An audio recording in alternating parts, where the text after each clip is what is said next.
If your classic car surges at cruise or stalls when it gets hot, that's a sign you've got a fuel problem. First thing to check is ignition. You've got to go over all the basics. It may look complicated, but it really isn't. There's only a handful of things that you really got to check for on this. We're using my trusty 1985 Buick Regal as a case study. And before we even get into checking stuff, I want to caution you. If you've got an old car like this and you're thinking about putting Seafoam or any of those other fuel system cleaners into the tank, I would say don't. Because oftentimes they can cause more problems than what they're worth and make the existing symptoms worse than they really are. And as a quick word of caution, guys, if you're doing this in cold weather inside of a closed garage, make sure you don't have one of those torpedo heaters going when you're doing this.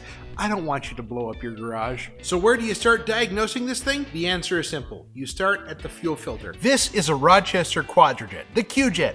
People love to call these things quadrajunks, but frankly, they're misunderstood. I love these things. So what you saw in my Regal is a 2-barrel version, so just like that, and the fuel filter sticks straight off the front. The 4-barrel versions typically hang off the side like this, but they're all the same. This is usually a 1-inch wrench nut that you can use to back this out.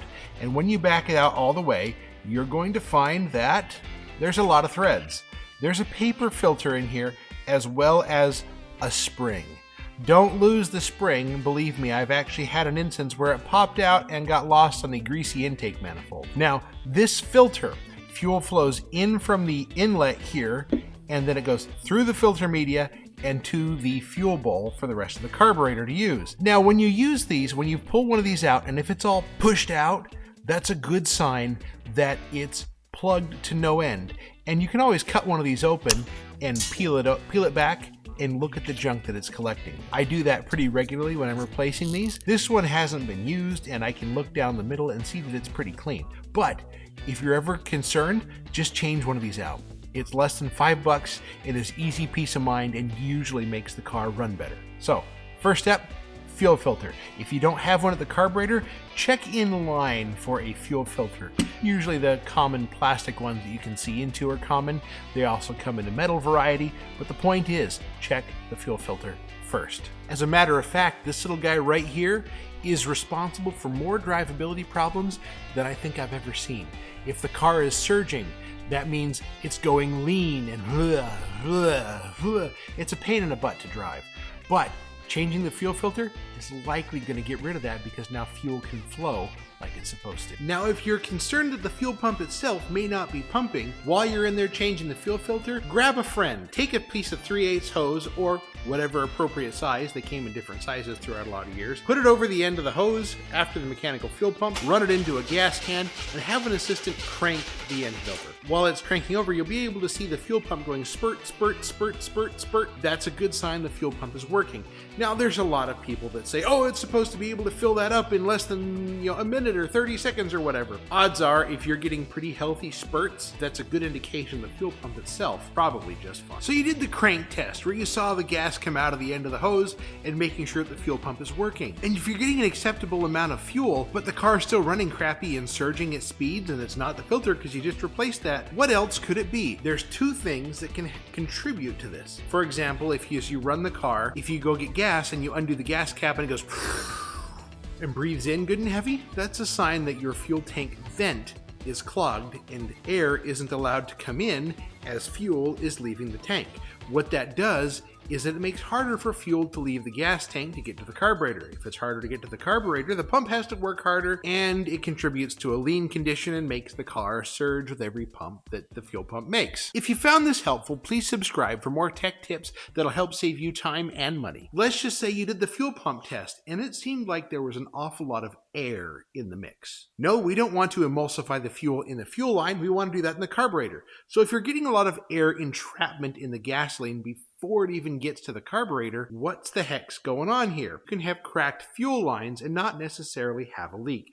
Think back there by the fuel tank, all those fuel lines that are kind of looped around. You could have some cracks forming on those up top, and every time the fuel pump makes a mechanical pump, it could be pulling some air through those cracked fuel lines. That's a little bit harder to track down, but odds are if you're going to go under there and replace one fuel line, you might as well drop the tank, replace all the fuel lines, and have the peace of mind that that's not going to happen again. And let's just say you have the fuel tank down and you're really curious, and I mean really curious, because this isn't my idea of fun, undo the fuel tank sending unit and take a peek inside the tank. If you see lots of rust and crap, that's a good sign you probably ought to empty that out so that way it doesn't get further into the fuel system and cause more problems. Sometimes you don't want to ask questions you don't want to know the answers to, and that's fine. At which point, you just keep putting fuel filters in there, because odds are there's only so much rusty crap in there and it'll get sucked up eventually, right? Now, to go along with the fuel tank venting, this is a 1985.